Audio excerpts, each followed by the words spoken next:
ग्रामीण भागातील विद्यार्थ्यांना गुणवत्तापूर्ण शिक्षण देणारे विद्यादीप इंग्लिश मीडियम स्कूल व ज्युनियर कॉलेज बेळंकी। आम्ही विद्यार्थ्यांना गुण बघून प्रवेश देत नाही, तर प्रवेश देऊन गुणवंत विद्यार्थी घडवतो। आमची वैशिष्ट्ये: तज्ञ व अनुभवी शिक्षक, दर्जेदार शिक्षण, भरपूर सराव, सर्वांना परवडणारी माफक शैक्षणिक फी, स्पर्धा परीक्षांचे मार्गदर्शन, 10वी व 12वीच्या उज्ज्वल निकालाची यशस्वी परंपरा, इंग्लिश मीडियमच्या ज्युनियर सिनियर केजी सह 10वी पर्यंतचे प्रवेश सुरू, तर इयत्ता 11वी आर्ट्स व कॉमर्सचे प्रवेश सुरू। आजच आपला प्रवेश निश्चित करा। विद्यादीप इंग्लिश मीडियम स्कूल व ज्युनियर कॉलेज बेळंकी, तालुका मिरज, जिल्हा सांगली।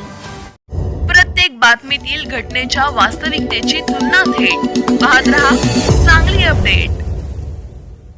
आज जनसुराज्य शक्ती पक्ष आणि भाजपा महायुतीकडून पत्रकार परिषद घेण्यात आली होती। या पत्रकार परिषदेत जनसुराज्य शक्ती पक्षाचे प्रदेशाध्यक्ष समित दादा कदम आणि भाजपा अनुसूचित जाती जमाती प्रदेश सरचिटणीस मोहन वनखंडे सर हे उपस्थित होते। त्यांना पत्रकार परिषदेत आगामी मिरज विधानसभेसाठी उमेदवारीबाबत विचारणा केली असता त्यांनी सर्व जबाबदारी देवेंद्र फडणवीस आणि विनयजी कोरे हे जे आदेश देतील त्यांचे काम करू असे सांगितले, तर पालकमंत्र्यांना पुन्हा उमेदवारी दिल्यास त्यांचे मनापासून काम करू असे सांगितले। पुन्हा उमेदवारी दिली तर तुम्ही दोघं काम करणार का? एक मिनिट तुम्हाला सांगतो, काकांचं माझं काय सत्य होतं तुम्हाला सगळ्यांना माहिती।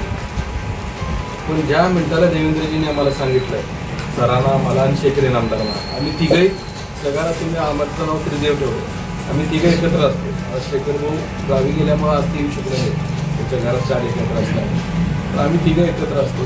आम्हाला तिघांनी देवेंद्रजींनी बोलवून सांगितलं एअरपोर्टला की तुम्ही तिघांनीही कामाला लागा, मला बाकीचं काय सांगायचं नाही। आमच्या बाबतीतला निर्णय घ्यायचा अधिकार सर्वस्व देवेंद्रजींना आणि विनेकरूच होता, त्यामुळं आमच्या बाबतीत तो जो निर्णय घेतील, त्यांनी उमेदवारी जर पालकमंत्र्यांना दिली तरी आम्ही सगळेजण मनापासून त्यांचं काम करू आणि ती विजय निश्चित त्याचं करण्याचा आम्ही सगळे